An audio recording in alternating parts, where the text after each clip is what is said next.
Welcome,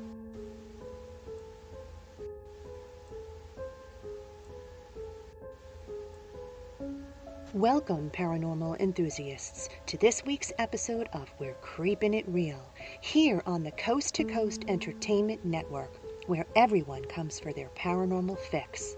Real people, real stories, in real time. So glad you could join us for some ghostly gab. I'm your host, Eleanor Wagner.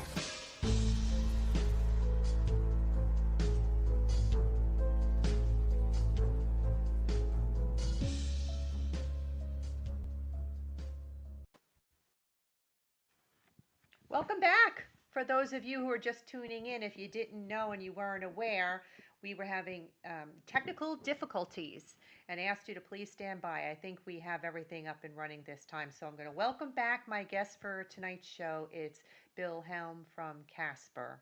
Welcome back. Hey. Oh yeah, no echo, no nothing. This is awesome. Hallelujah. Oh my goodness. Yes, Okay, so let's try absolutely. this again. Tell me, how long have you been involved in the paranormal? I started in 2000. Well, back in the 70s, there was a great show on TV called In Search of, hosted by Leonard Oh, Nimoy, yeah. Know it and well. that got me into it. That got me intrigued by it. They just weren't calling it paranormal; they were calling it unexplained. The terms evolved as time went on. Then in the 80s and 90s, you had unsolved mysteries, Yes. kind of delved into some of the explained, and then sightings, and there's other shows. And then the boom, once the internet happened, because to do any kind of research you had to go to your local library, and you can only get the information from the library is what they had available. Now with the internet, you snap your fingers and boom, everything's there. And the TV Yeah. shows put everything in the forefront.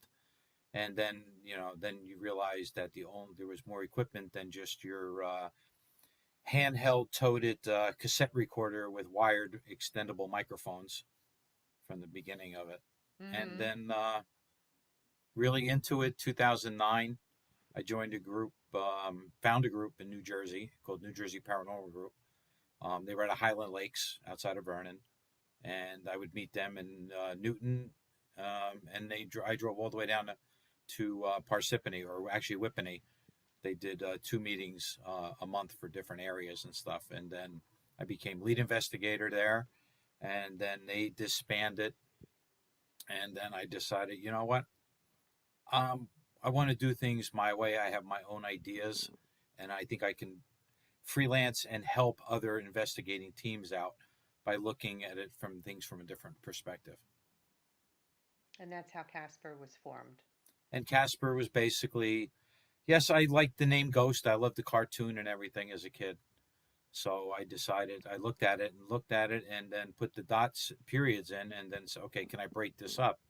And then that's when I came up with Catskill area, because that's where I live. And then Society of Paranormal Education and Research fit. So Casper was born. I love it. It's perfect. And so, how long has it been around now, the team, Casper? Casper's been around since I think 2012 is when I started them. Okay, so quite a while. So 10 Since its years with them. formation, where have you all gone, and how often do you venture out to do paranormal Um, investigations? I try to do as I love to travel, getting into a car and driving to Salem or driving to Gettysburg. It's 4.5 hour ride, and that seems to be the parameter of the furthest I'll take a shot in one day, because it's otherwise any other places from that it becomes a long weekend. Yeah. Um, but more the more I mean, I've done private investigations, which are done totally different than when you're at a public investigation, because you have to remember one thing: when you're done, you leave and go home, and the homeowners stay there. It's not Right. like doing a public investigation or a historical location, because the spirits are there and they're going to stand there. They're going to be there for And you're for you trying to to come get and the talk to. homeowners some answers and allow them to be on the same Put them to page with the rest. spirit. Put them to rest and stuff like that. Like we found out, I did one last weekend in northern Jersey, and the homeowners were very receptive to it. They've Stuff has been going on, and we came to the nothing um, malevolent there. Just I think more of like children and more of curiosity about the people on the other side. They were curious about us as we were about them. So they So, reminded you, but they've been living with this for years. They just oh, wanted, okay. they were fans of the shows and all the equipment and all that stuff. So to see it firsthand instead of on the TV was definitely eye opening for them. And they welcomed us with open arms and everything. And we went in there That's totally nice. open minded. How many members did you have with you that night? Well, I was invited from another group. So I think there was one, two, three, four, five, six of us, and I think that was it, which is a good number for doing a private residence. You don't want to overwhelm the homeowners and stuff. Sure. Well, you brought with you some clips from your investigation at Fort Mifflin. Chris is Yeah, going to put up a there's a couple picture of the places that fort. I like to go back to. Fort Mifflin, I did for 3 years, 3 years in a row, when I was with New Jersey Paranormal Group, and then the group is slowly breaking up and that. But yeah, one of the founders, uncle, would go with the Boy Scouts, so we would tag along. So it Oh, was okay. so we would camp out with the Boy Scouts. Yeah, we'd pitch tents and everything like them, and the kids were really intrigued about everything. They would they were so well behaved because they knew that the only way you're going to hear anything is to be quiet, and they were as quiet as can be. When we walked Probably, outside of the area at each location, then they were inquisitive with questions. But while we were inside, mum's the word. They never said a word. probably an exciting adventure for them. Yeah, well, they were wanted to hear noises and all that kind of stuff. And when we played some stuff back and we got some stuff, they were like, they were a couple of them screaming, running around. They were all excited that we got something. Yeah, so it was fun. It's fun working with the Chris Boy is going to Scouts put up because a kids picture of kids the are so fort, impressionable too. and it's going to be picture credit to the Fort Mifflin website. Fort Mifflin, originally called Fort Island Battery, is also known as Mud Island Fort, was commissioned in 1771 and sits on Mud Island on the Delaware River below Philadelphia, Pennsylvania, near Philadelphia International Airport. During the American Revolutionary War, the British Army bombarded and captured the fort as part of their conquest of Philadelphia in autumn 1777. It housed prisoners during the American Civil War. It's the oldest fort in military use in the United States. Historic preservationists have restored the fort, which is now a National Historic Landmark. So, why don't you go ahead and tell us about what you did while you were there? And the first clip we're going to show is Casemates 543. So, why don't you lead us into that? Okay, this was in Casemate 5. The I tagged it 4 and 3 is because there were we were doing a spirit box session, and we had asked how many spirits were here.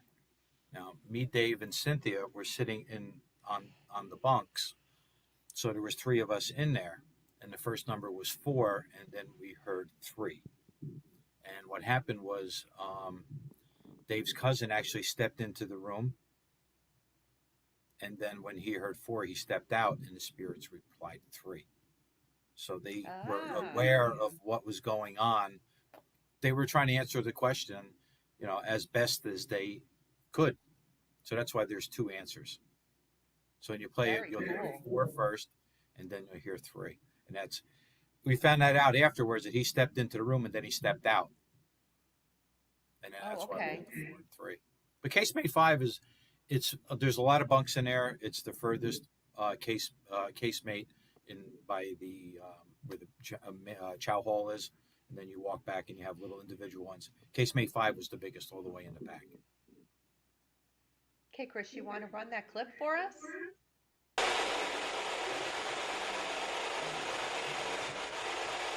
Maybe you can tell us how many people are here. Can you tell us how many people are in the room here?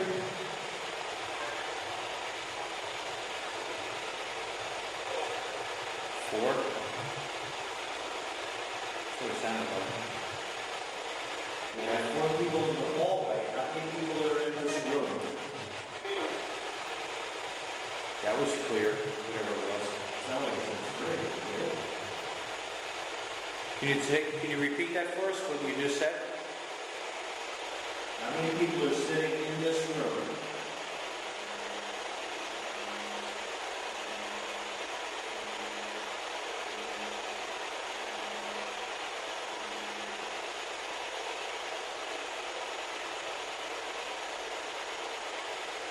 Were you in charge of the ammunition?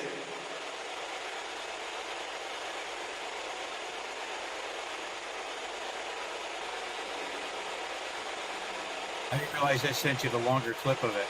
You can you Tell can us how many people are here. Can you tell us how many people are in the room here?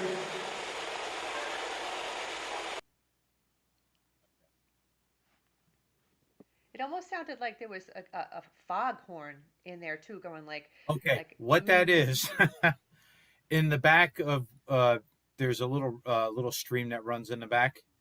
Those were Uh-huh. the bullfrogs, and my God, were they loud! Oh my They goodness. were And loud. I was gonna say it sounded like a frog, but that didn't make sense to me, but that's No, actually what they were. there was a whole bunch. There's like a little moat that runs around the fort, and there's frogs in there, and they get really active at night. Yeah, and you could hear them clear as day. Oh yeah, Sheesh. it's almost like you're trying to in the. If anybody has not been to Fort Mifflin, you have to time your questions because of you're at the tail end of the Philadelphia airport, so you Oh, have and the planes planes taking going off over. and landing. So Yeah. between 11:30 and 5:30 is the best time because the flights get almost knocked down to like maybe one an hour. But Oh, after, okay. but when you can tell when you don't have to set an alarm clock to wake up in the morning because at 5:30 they're going to start shooting at her like every 15 minutes. So Oh. you have to time your questions as the planes are you as you're going overhead. That's when you start your questions. So you have that moment of silence before the next plane takes off to hopefully get a response. Oh my goodness. It's a fun place. It's the thing I like about it is it's one of the few forts that was actually used during the Civil War and the Revolution. It was And actually you used say during both you've wars. been there three Three times? You've gone times, there three. three years in a row. In fact, the months that I were in May. Oh, okay. I was looking at my DVD box references that I have. Yeah, it was Your number. You have one clip labeled Rhonda. What's that all about? okay. This is an interesting one. Um, this happened in the torpedo room, which is probably the one place that I had more experiences in there than any other um, areas. Um, I live whenever I go into a location, I do one thing first. I take it, I take my recorder and I turn it on before I start setting up or disturbing anything in there because you never know if you disturb the energy if something's going to happen while you're setting up, and that's exactly what happened. Me and Dave were going in there, and it's like entering a dark room where you're walking in one way, then you're going around. So it's almost like blocking light, but you're blocking sound from the Mm-hmm. explosion so that they could drop torpedoes and shoot them out to the Delaware. Um, we were talking about if my girlfriend at the time would do any kind of camp, of camping and stuff. And I says, no, she's not into camping at all. This is not her thing. So the spirits were actually listening to us. So when I set the recorder down at the 16-second mark, you'll hear it. You'll hear a voice. It's clear and clean as day. And you'll hear us in the background not hearing it because we're still setting up equipment. But it's clear And as day. you 16 didn't hear it seconds in until later on. until we got out and then we started doing some playback and then we got back. Then we went back in and then that leads to the next clip that you have. So, do we want to listen to Rhonda first or the Yeah.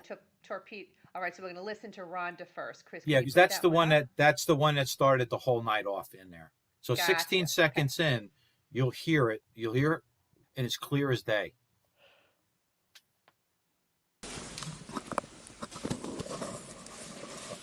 Setting up, turning on it, turning, and then starting to set up our equipment.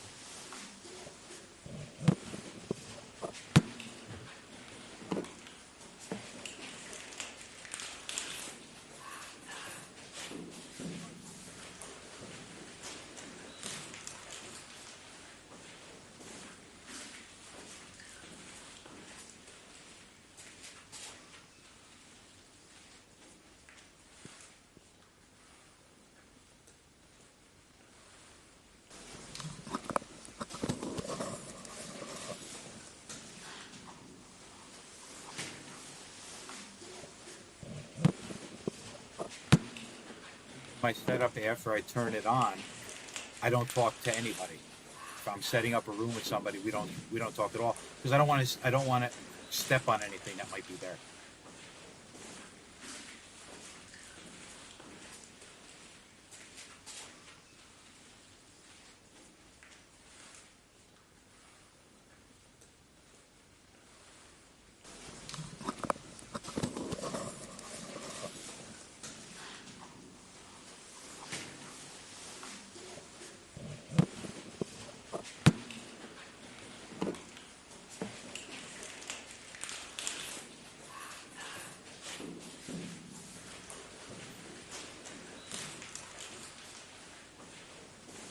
Play must have looped it around the second time. There sounds like from the very, very beginning, then partially in, and even further in. It sounds like a whisper. There sounds like there's more than that one that you're talking about. I think you should go back and listen to it because I almost hear whisper behind everything when you first coming in, and then I hear again something being said. And just before it ended, just now I heard something else. I can't exactly make it out, but it definitely sounds like There is somebody is saying. there is something back there. The same. I think what happened is they probably possibly heard part of our conversation as we were walking in and said that to us to try to get our attention by repeating what we said. But the next clip, I didn't really point it out. I didn't hear it until afterwards, but it sounds like there's a conversation going on, and we were disturbing what was going on. Now, In remember, the you and I had a conversation at one point when we said that it really is good to just turn that equipment on right away when you go in because you never know Oh, what you might miss. So, so you're saying that the torpedo room clip is the continuation of that Rhonda clip? yes, it's right after that because then we went out and played it and we went back in and there's still noise going on in the background from us doing our thing, but then it sounds like there's a conversation underneath it, and it says, I think it says something, love me, and then it says, I think I can, but you can hear the word love, but it's that same raspy voice, like when they said in the clip with Rhonda. Mm-hmm. It's Okay, faint, you want to, but you can hear it. but you can hear it. The Okay, Chris, you torpedo want to room go is with my that best one? room. I also had an experience in there where I had a whole body drain, where I was just, Oh, I really? got, yeah, we set up the camera and everything, and then I just found my spot against the wall so I could just, find a comfortable spot and not shift and that. And then all of a Sure. sudden, I just got totally drained, lightheaded, and we had Tony Luke's cheesesteak, so I was fine with that. I wasn't like I was, not I ate, so it wasn't anything from that, and Right. I just tilted right over, and then Dave Mm. got me out, and then 20 minutes later, I says, okay, we're going back, and he says, why? I says, oh, I have issues right now with something in there, and I want to know what it Mm. is because I was mad, and then nothing. It's like whatever did it to me left me alone because never did anything after that. But it was just weird that I just got that lightheaded and totally imbalanced. Something similar happened to Joe Cahill when we went to Burnbrae Mansion in August. He was actually there, and we were walking the grounds when we first started out, and went into the building and scouted the rooms out and the whole area. And the next thing you know, he starts getting this migraine headache so severe that it debilitated him for Yeah, the entire night. And he said, for whatever reason, they just didn't want him there that night. I mean, now he's determined to go back again of course, because understand 100%. he never got to go in and do the investigation that night because he was so Which um, which room was he by? down. Which We room had was he gone by? through the entire mansion. It was he'd walked every single room, but it was pretty much where he started to get sick was on the second floor near that unveiled room, that new unveiled room that they did not too long ago. Yeah, The yeah, room you yeah. stayed in. You didn't you I, stay in that room? I, Yeah, I slept in that room. Yeah, yeah. because that was That's where right we across started. from the attic, which is Yes, which is all the activity. Yes, and so he started to get really sick, and he literally had to go lay down with a cold compress in his room because it was that bad. Yeah. So I know what you're talking about, but Yeah, it makes energy you want to drain go is back even that's the more. first time it's ever happened to me. It was it was eye opening, but then at that point then I was pissed. So that's why I went back Sure. because I wanted to confront what had drained me like that. And what happened when you confronted it? We went back in and it was nothing. Nothing. It just you were left untouched at that point. Yeah, I mean once Dave got me outside, maybe 15 feet from the entrance, then Yeah. I was like instantly felt better. It was like Huh. whatever was in there was use my energy for whatever it needed, and then just let it go. Hmm. Interesting. Yeah, All it right, was. Chris, why don't you go run that torpedo room clip that he was just talking about?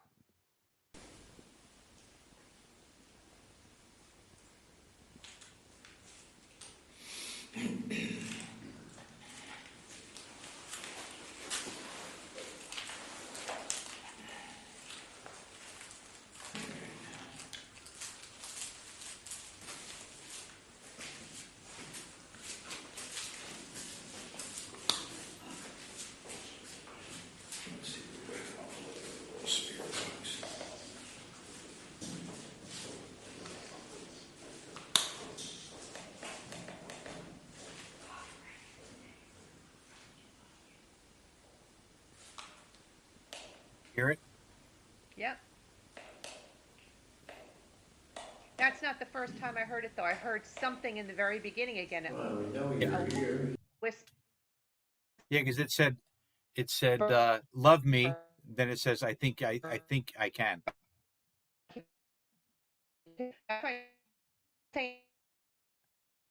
Uh-oh, I think you froze.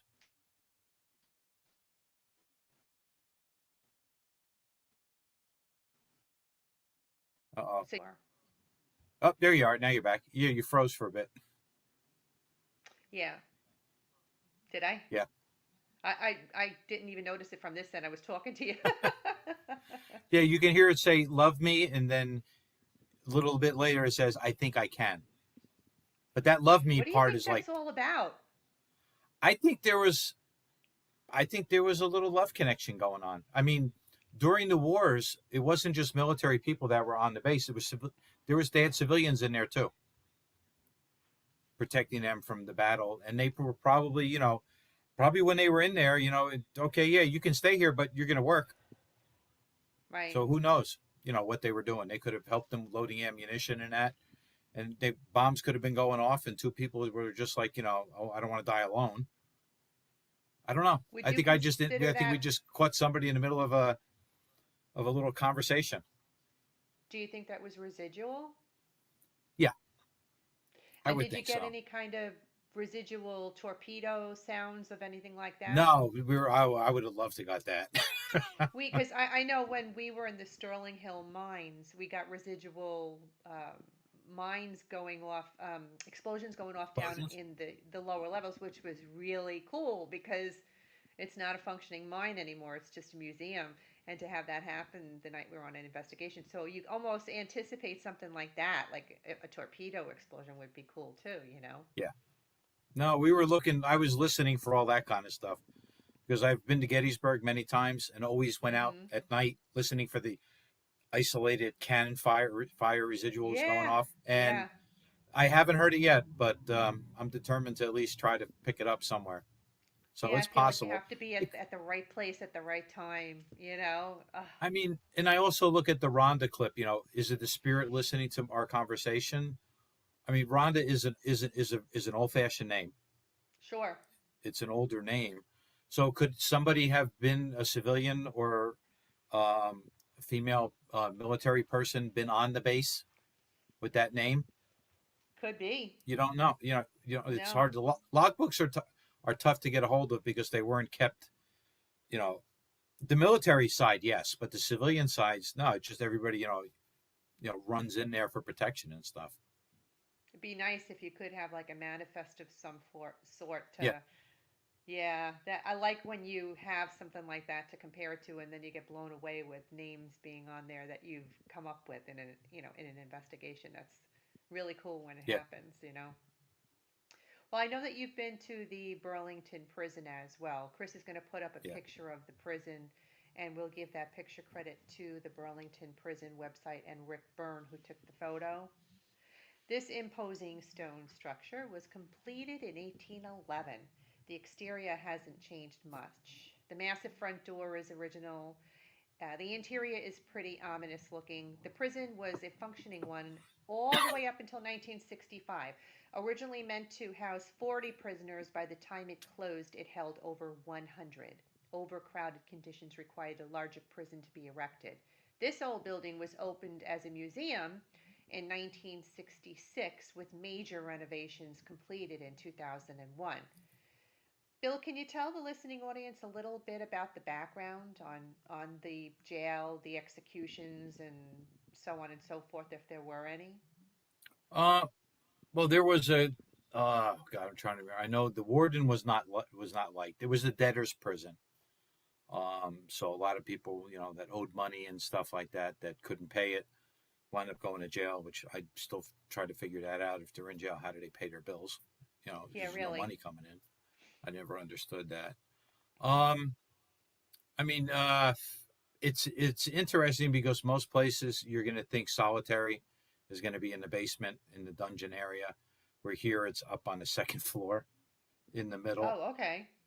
with Really? a yeah. Solitary is it's interesting. It's in the center of the top floor, double double doors. So you have a little entry, one door to go in. There's a little table there, and then the one that's in there. But the probably the most inhumane thing in there is the way that those people were treated in solitary. There's a big giant eye ring in concrete in the center of the floor with a chain. So they were literally chained to that ring with on their ankle and stuff. I mean, it's like you know, it's unfathomable how we actually did that as human beings to each other. Mm, But yeah. I know there was a death in the prison itself, especially in the rear courtyard as you walk out. On the far left hand corner, there's a tree, and it's I forget the name. I did a dowsing rod session there um, with my friend Marcy, and we were getting all kinds of stuff in that. And then over by the hang, if you're turned around and you're facing the prison from the The courtyard, gallows, the gallow the part of gallows it. over on the left. Yeah, we were. It's. I think there was like an imaginary line where the prisoners could not cross because we had EMF readings that were off the charts. And the minute I got to this stone gravel walkway and got past that, it like went to zero. It's like it started to count down. So it's like the prisoners weren't. That's where the guards were stayed, and the prisoners were on the other side, and they weren't. They did not cross anywhere where they were not allowed to walk. It was weird. We were doing the experiment all night. I was doing that with Marcy and Rick Moschella from New Mm-hmm. Jersey Paranormal Project. Yep. It was I've had interesting because we did it, and I Richie did on the it like show. 5 times in a row and had the same results in different areas, walking back to that imaginary line that we figured out. Must have been the Hmm. line that the prisoners couldn't cross. How many time have you? How many times have you investigated the prison? Just once, or have you gone there? Uh, no, 3 times I think also, twice. Oh, okay. Yeah, 3 times. I like to do things in threes because you can't always get it. But when I find a place that I start to connect things each time I go with the same spirits in that, then I want to keep going back. And one place I will be going back to many times because every time I go back, I get more stories to connect is Strauss Mansion. Really? Yeah, Jersey's been there's. I'm a Jersey boy, but I'm from birth. So, but it's funny how I live in New York now, but I still spend more time in Jersey investigating than I do in my And own I'm state. the other way around. I was born in New York and I spend more time in New Jersey. But yeah, I try to do things at least 3 times, and if I start finding connections, then I keep going back. But Penhurst is always a Sure, that fun makes place to sense. go, And Rolling Hills is my real favorite place. Penhurst, It's I'm going to in November. nice. That'll be the first time I'm going there, so I'm looking forward to that. But you brought Unfortunately, along some. Go ahead. I'm the sorry. unfortunately the video clip that I wanted to send you from there was too big, Mm-hmm. and it Oh, needed the okay. video. Not I couldn't take the audio out. So if you go there and you go into Mayflower, second building, second floor rather, as you go up, walk down the hallway. On the Yeah. left hand side is a room with where a little girl was with toys, and we had an electronic toy going off, actually playing leapfrog. And the problem was there was no batteries in it because it was all the connections were all rusted away. Yet it was still going, and I have it on Oh, but it video, was still going. and it just blew my Wow, mind. Yeah, Penhurst that's is a amazing. lot of fun. It's huge too. Well, for the listeners that don't know, it was an asylum, and a lot of people who were patients there actually had children there. They were born in the asylum and grew up there. So it wouldn't Yeah. be beyond understanding to have a young child, little girl there who may have lived and died there. So Okay. you So brought now along that I some ran clips off on a from the tangent. Burlington. That's Yeah. okay. That's all right. But you did bring along some clips from the Burlington prison. Tell me about the Burlington baby clip. What's going on in this? This was wild. Me and Dave were walking on the second floor from one end, uh, from the opposite side of where the warden stayed. So we were walking from, if you're looking at the front of the building, we were walking from the left to the right. And we didn't hear it until playback. And there's an actual baby crying. And since we knew it was a debtor's prison and visiting day was Sunday, so families can come visit their family member in the prison. And I think it was time to go. And this little child just didn't want to leave daddy Oh, and that's made so itself sad. known. Because we're You walking want, and you can hear us walking, and we don't and say a word. no idea, We had no no idea. idea until we played it back. And you think that that was residual? Yeah, I would, because the prison's closed now and it's a museum. So yeah, I would say it would have to be, I would think, residual. And it's something Yeah, that happened on the second floor, so that's where solitary is too. right. All right, why don't you run that clip, Chris? It's the Burlington baby clip. Did you die in this prison? No, this is not it, right? No.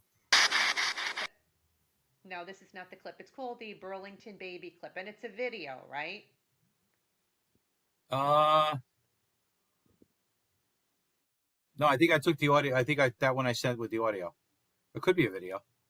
No, it should Okay, be an audio. because one of them's called Burlington baby clip. One of them's called Burlington, and then there's another that's Radio. called There should be the Burlington, which is a Burlington photo. photo, and then the radio.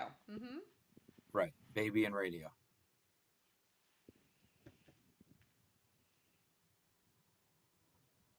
Here we go.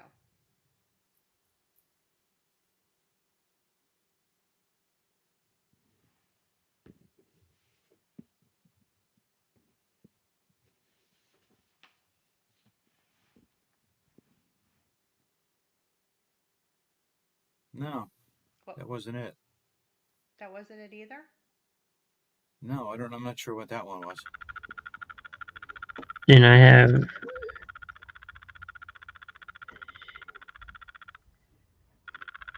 the Burlington audio. Right. It just says Yeah, there was audio. Burlington. What? It just says Burlington. That's a photo all by itself. It says. Oh, the photo? Yeah, this photo. Yeah, this is the photo, Okay. right? What's going We on can in do this we can do photo? the photo if you want. Yeah, it's up, so you might as well. Okay. This is in the basement. If you come down the side where the warden stayed and came down to the basement, what I had did is I wanted to shoot a laser grid um, down the hallway and just look for disturbances and that. So now a laser grid should be all dots. However, the in the center, I don't know if you can blow it up. That's the only problem. I probably should have cropped it and sent two. In the center, you'll see the doorway because you'll see where the Yeah. lights stop. Where the Yes. doorway is, you see the window, the reflected window, and then the doorway, and then you see this really bright angle thing in the center. If you're able to zoom in on that, it was an energy, and all the people were accounted for, and it appears like a full-bodied apparition of a guard because of the shoulder boards on the uniform jacket. And I think the energy just distorted all of the laser grid dots into these. I have no idea what they look like. They look like little waves. Well, normally you would see like the little waves or dots, but you don't see them in the doorway. So that's indicative of an energy being there anyway. That's Yeah. kind of how you tell with the laser grid that something's there. There's a break in the dottage that you would normally Right. have. So it And makes it's sense. weird that all the lights look the same shape except for that one in the doorway. And it caught Yeah.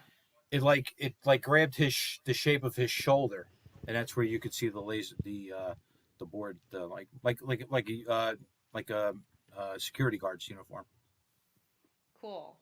Now, Chris, why don't you put one of the other Burlington things on, and we'll listen to it, and then And then I'll Bill know can which tell one it us is. what. Yeah, then you'll know what's going on. Did you die in this prison? Yes.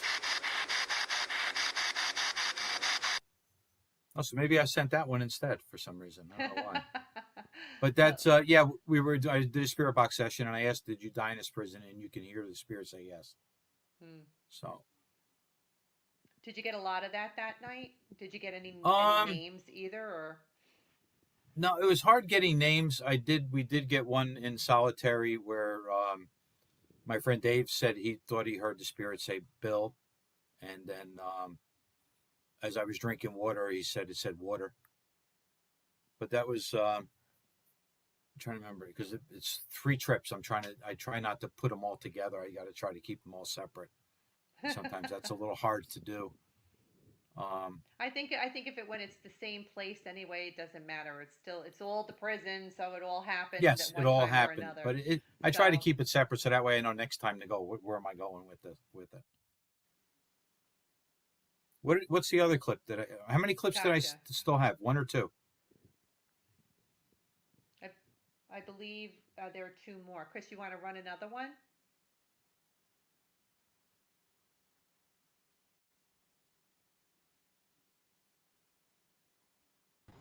What was that? You were cutting in and out. What? You want to run another clips, and he can tell. We'll Could be listen what, to it, 2 and then more? he can tell us what's going on. I think so.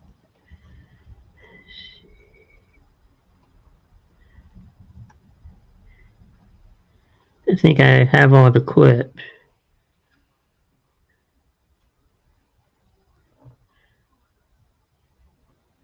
One was Yeah, I the think Burlington baby clip, and then Okay. Burlington radio, and one just said Burlington. I played just the Burlington. Okay. Have a baby and radio. Just the Burlington radio, yeah.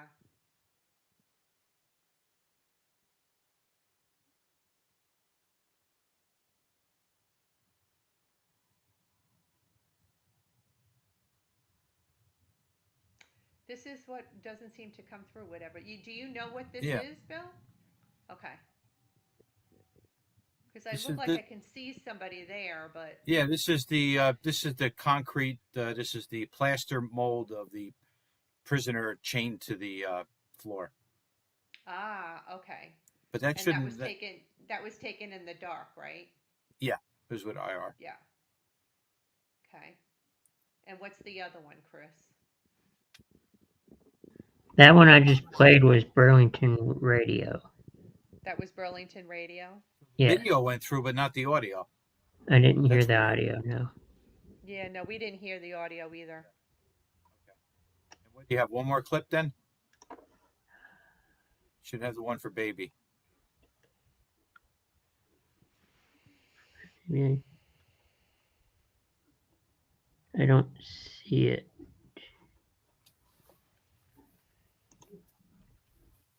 Eleanor, you got 3 emails, right? I don't remember. I don't remember if I got three or not. I think I told you which ones I got. Um, but I put them all on the the script. Okay. Now, which ones did you say that you played, Chris? If you go through the messenger, I have them all three on there. Burlington baby clip and Burlington audio, and then the Burlington photo, and the radio was the one that I sent you via email. Yeah, What happened in the radio one? it was the one that played but didn't have the audio in the background. That was the one that you just played that didn't have the Yeah, audio. so I But got you can't the locate the baby clip. no. Which would you say, out of all the investigations that you've done so far, Bill, were the ones that you liked the most, that really were the ones that stick out in your mind as, oh man, that was really great. I love that one. Um, ooh, that's tough. I mean, just to pick one, I couldn't pick one. There'd be a few that I still want to go back to. Um, Rolling Hills Shadow Hallway. I had a ball bounce toward me from one end to the other end of the hall, coming at me from Was the it an famous. actual ball or was it a ghostly ball?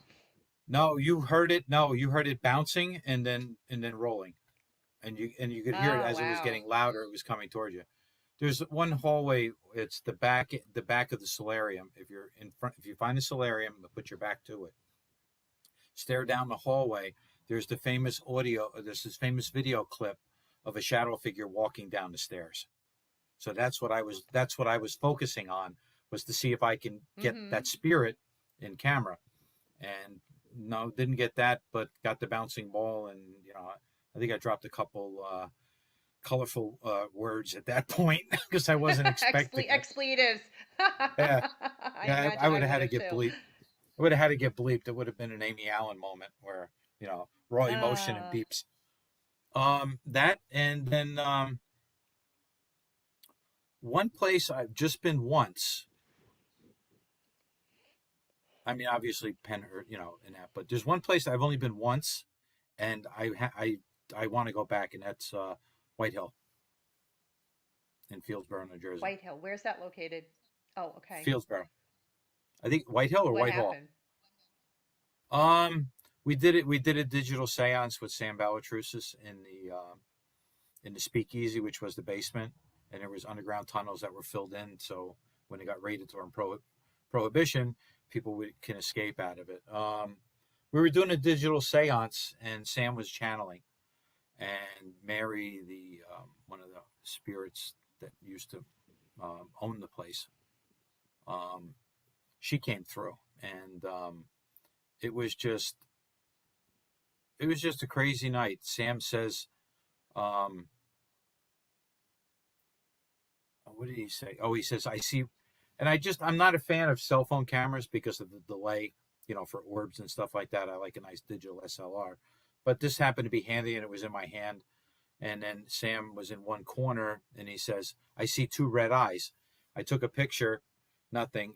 I took just a random picture before he even said that. And that was at 8:19. He said, I see two red eyes. And then when I took another picture, it happened to be at 8:20, and the two red eyes were right next to him. And then I took another picture, Mm. and they were gone. And just the feeling down there in the basement, like there was something going on, and I think there was a little bit of foul play because Oh, the okay. Sam was doing the channeling, but we were doing an Estes, so we were asking questions and getting answers Mm-hmm. with the What do you headphones think on. And the red eyes were? What was that? Do you I think? don't know. We figured out there's an entity there. that's, I would say, dark, not evil, because that people dissociate when you hear dark. Oh, it's evil. No, I just think it's just the dark energy, just the dark energy there, just making sure that everybody's stays out per se, like the protector. Mhm. I'd probably have to go back and listen to the audio and stuff again and the video, but it was an awesome night. But the one place I've been back twice already, and I'm getting ready to go back again. And that's Strauss Mansion. Yeah, you said that I before that you really discovered liked it there. I discovered one room where we were able to for the historical society that there's a piece of furniture in there that has two attachments to it. A young boy named Johnny who's 8, Oh, okay, on the and his furniture. sister Rebecca who's 3. We were able to do that, and with using the dowsing rods, it's kind of like it's something I always had, always like, okay, people are moving them themselves and that.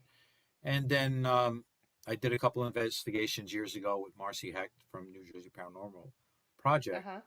and was just blown away by it. And then now revisited again, and I'm like, okay, these things are just amazing, because we introduce ourselves, and then we'll proceed. Once we are talking to a spirit, we'll ask, can you point to Bill? Can you point to so and so? And both of them are pointing all over the place to each other. And Mm. just process of elimination, we were able to find out the names. Um, we know he's not. They didn't live there. They weren't raised there, but they were from the area. Um, and it's in Ward's room. So there's a Boy Scout. So I asked him, he's a Boy Scout, and then I realized he's 8 years old. He can't be a Boy Scout. So then I says, okay, are you a Cub Scout? And we get yes. So I knew he was a Cub Scout, and he had his wolf patch, but he didn't have his bear patch. So we knew Oh. he was halfway. I was in Boy Scouts for years, and my mom was a den mother in Uh-huh. Cub Scouts.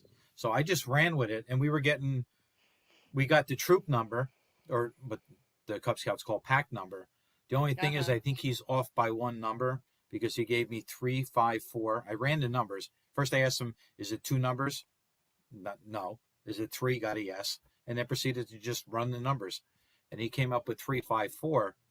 354 was up in Passaic County, and then I forget what council, and now it's part of the Anika Council, and now that's even absorbed into something else. And I asked him, I says, "Is the pack from this area?" And I got a yes. So I know he's off by one number, because pack 364, and this would be back in the 40s, because we narrowed it down when he was when he was born, or when we got into where an area where he was born. And then we asked him, and I did a little research on it, because that's one thing I love to do, is connect the dots, and research is a great tool for that. Mm-hmm. Sure. Keyport, which is only 6 miles away, in the 1940s actually had a pack 364, not 354.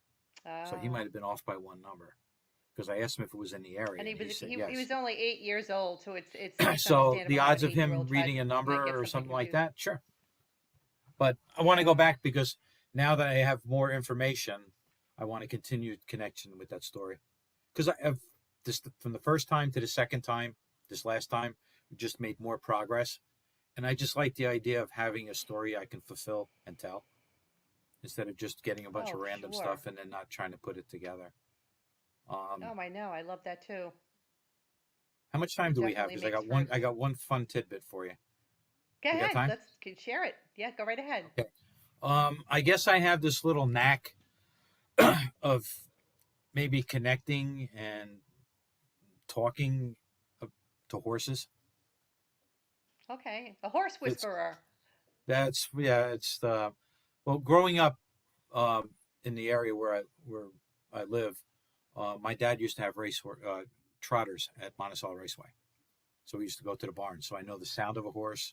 I know what the trainers said, because all trainers talk the same language to every horse. So that way, when trainers change, the verbiage and that doesn't change. The horse understands, and you can train a horse for, say, once for yes, two for no, and they all do it. Um, One place, Museum Village in Monroe, New York, is a village that's put together where it's back in a time where like an old town would be. So every building was broken down and transported there. So there's a general store, then there's a pharmacy, there's a livery stable, there's a schoolhouse. None of them are related to any same time period, but it's just what a village would look like back in the day. The only building that came over in one piece that's old is there's a building that came from West Point. So we're in the in the livery stable, and it was during an investigation with Alexandra Holzer, Hans Holzer's daughter, and she was going around, and the people that hosted the event, I didn't have an area to host, so I was able to move around, which is nice. I'd like to do that once in a while, help them host an area, but then I like to do my own thing too. It's more fun. So when we got there, that was her stop. She rotated to 4 places. So I got lucky. Timing is everything. And we started asking questions, and I'm hearing clomps, like a horse clomp. And I says, okay. So we're starting to get it, and we hear it back in one certain corner. So then I'm like, okay. So I go right into, not really takeover, but Alexandra knew I knew about horses. So she says, okay, go with it. So we started, I says, well, they used to train the horses. So I started asking yes and no questions to getting 1 clomp and 2 clomp. And the one girl that was with the museum had to be there because of the old carriages, the horse carriages. They're fragile. They don't want anybody messing with them. She says, oh, there's a headstone in the corner where the noises are coming from. I'm like, what the hell's a headstone doing here? She says, it's Hambletonian's headstone. And I'm like, okay, I know. And Alexandra looks at me, and I says, yeah, it's a horse. And she says, okay, keep going. So we start communicating with Hambletonian. And we're getting once and yes and 2 for no's. And they used to have his headstone on a platform in the center of town in Chester, and to pay homage to him. And I just asked him, I says, do you like that they took your headstone and replaced it with this big giant statue? And we get no. Oh. He doesn't like it. Would you like us to put your headstone back? We get yes. So he's a modest horse. But Hambletonian is to horse racing like the Triple Crown is with the thoroughbreds. The Hambletonian race is for 3-year-old trotters. So when you win the Hambletonian, that's your grand prize for a 3-year-old trotter. And so Alexandra Holzer reached out back in August, and she says, "Listen, I'm doing an article about the museum village with the horse."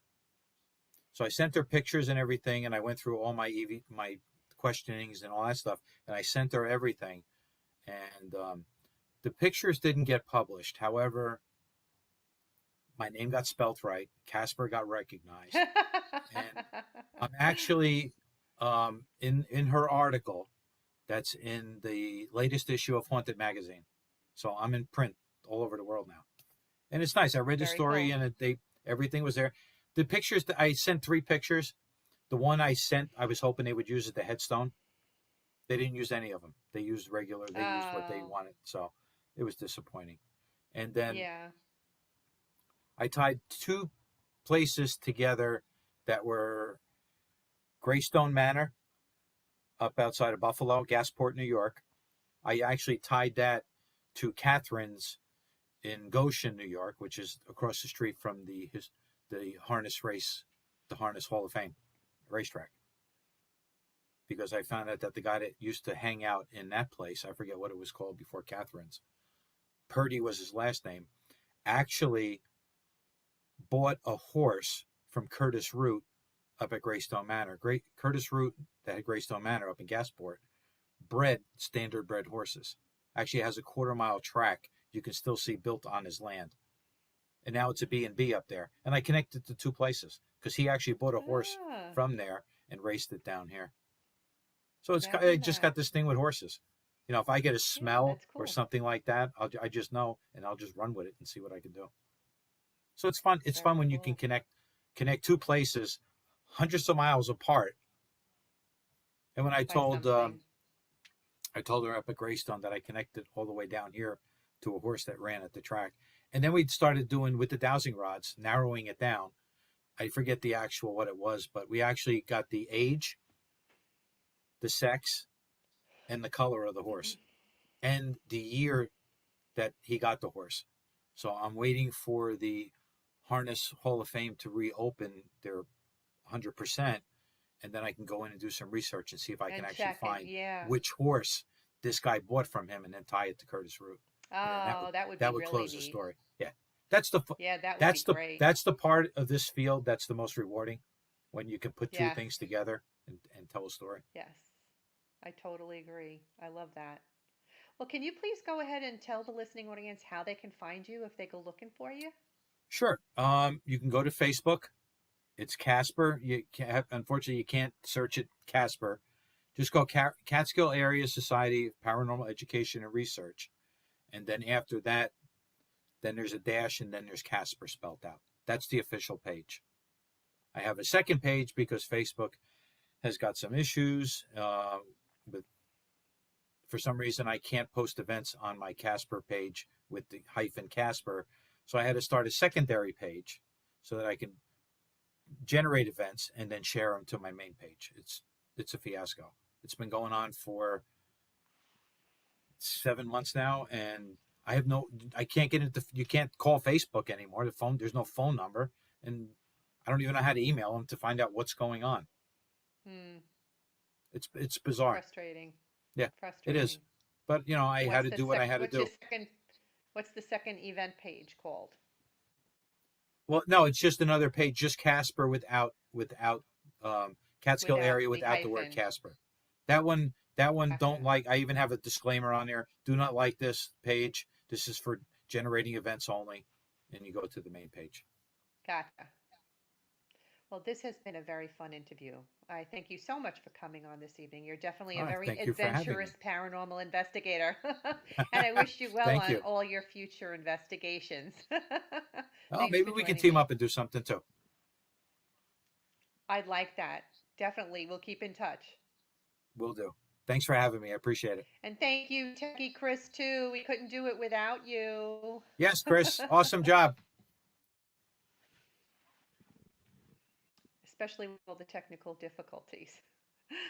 If you liked listening to this week's episode and you're into all things paranormal, check out my other show, Eleanor Wagner's Strange and Scary World podcast, out of the Paranormal UK radio network, which is available wherever you get your podcasts. If any of you are interested in reading any of my books, you can find the links to them on my website, authoreleanorwagner.com. I write about the history of the town and location, add the paranormal story to the mix, and finish it all off with photos and evidence. And if you're looking for some protection from ghostly attachments, the Lady Ghostbuster Unisex Bracelet is the perfect thing.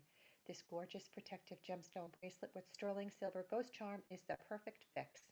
Offered in a collaboration with Zen Jewels by Zen Jen, you can find the link for this gorgeous piece at my website, authoreleanorwagner.com, under the Merchandise tab. Don't go into a haunted building unprotected. Arm yourself with the Lady Ghostbuster Bracelet by Zen Jewels. Viewers, tune in on Thursday, October 13th, when I have some ghostly gab going on with Chris and Jenny Sumner from the Soul Sisters Paranormal Team at 8 p.m. Eastern Standard Time. Hope you'll join us. Good night, everybody. I hope you've enjoyed this little journey down my own personal nightmare alley. If you're one of those people who experiences the paranormal and has stories of your own you've been filing away over the years, I want to hear about them. And if you're a part of a paranormal investigative team, even better. I'd love to have you on my show. Got a questionable photo? Send it in. Would love to have an open discussion here amongst the professionals. Reach out to me at authoreleanorwagner@gmail.com. Enjoy our soundtrack music, Headless Horseman by Alexander Nakarada, promoted by freestockmusic.com. And remember, no ghost story is better than a real-life ghost story. Until we meet again, make sure you're creeping it real.